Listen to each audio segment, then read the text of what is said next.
Hello again and welcome to another episode of Offsides. I'm Peter Zampa and to my right is Jada Montemarano. We've got an NFL-packed show today because the storylines just won't stop. Steve Bisciotti speaks out and speaks the not-so-pleasant truth. And our analysts dissect what's gone wrong with the TB12 and the Pats. We'll discuss why Bill Simmons also finds himself in hot water. All this and more. Offside starts right now.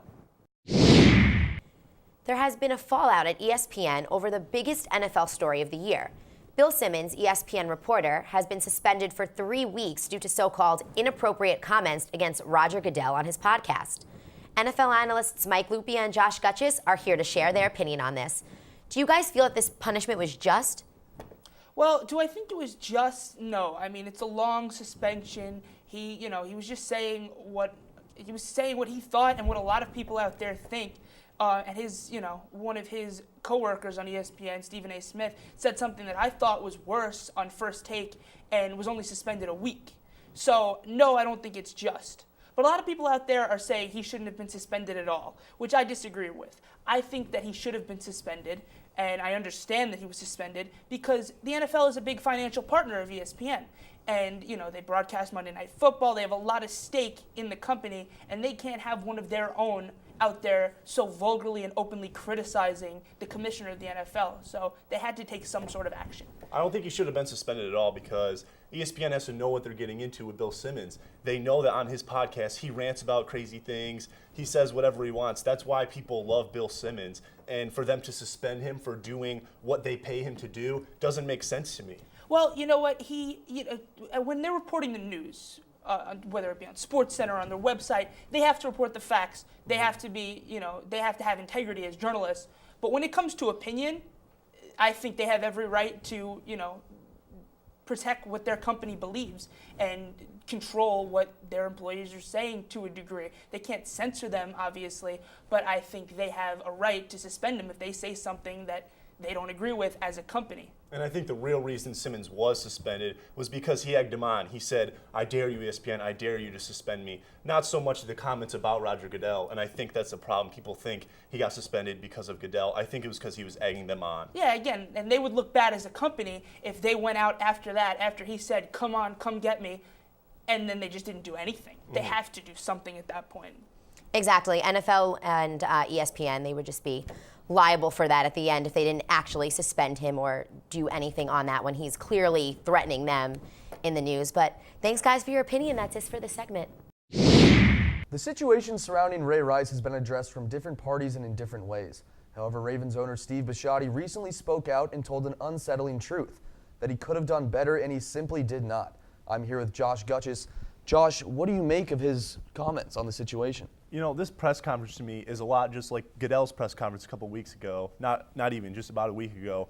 They would happen too late, and it doesn't matter at this point. No one cares what he has to say because he just comes off as a whining baby, and I'm sick of hearing it because at this point, he's speaking for the Ravens organization. They're trying to save face, trying to repair their image instead of focusing on what they should be focusing on, which is how to decrease domestic violence in the NFL. Now, you say save face, but he's throwing his organization under the bus when he says that they could have done better, they could have done more, they could have done anything.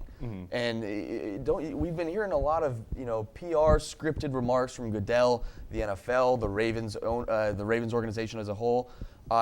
You don't think it's nice at all to just have someone come out and say exactly what everyone knows happened?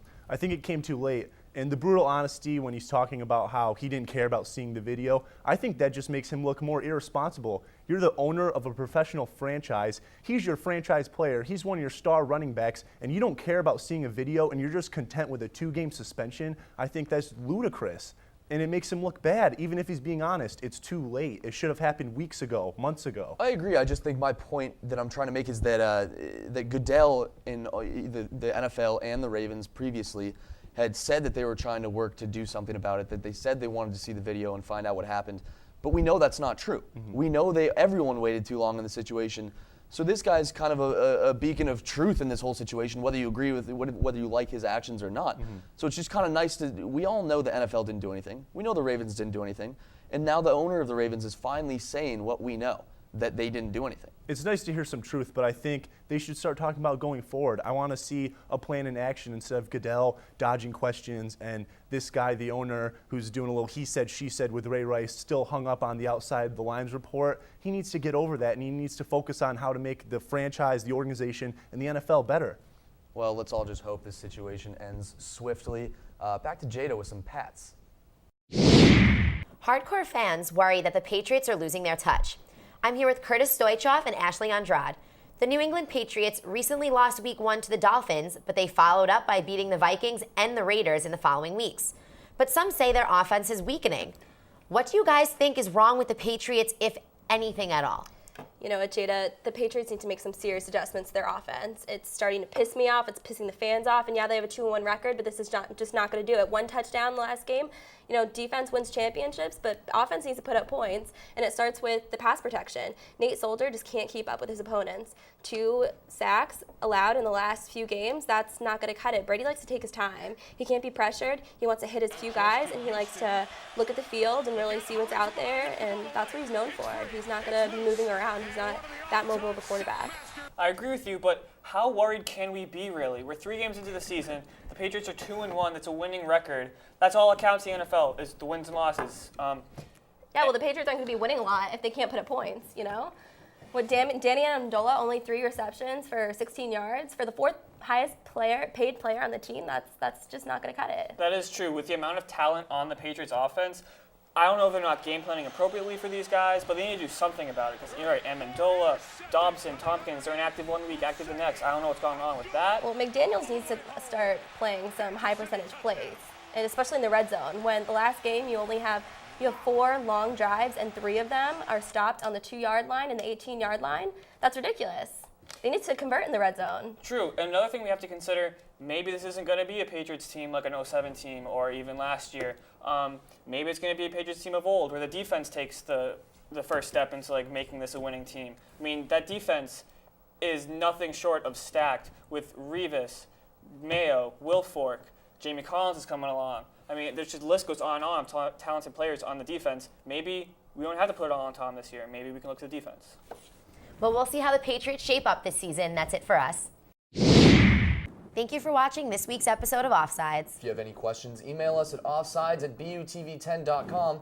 You can also follow us on Twitter and like us on Facebook. Check back next week to hear our take on the latest in sports. On behalf of our entire crew, have a good week.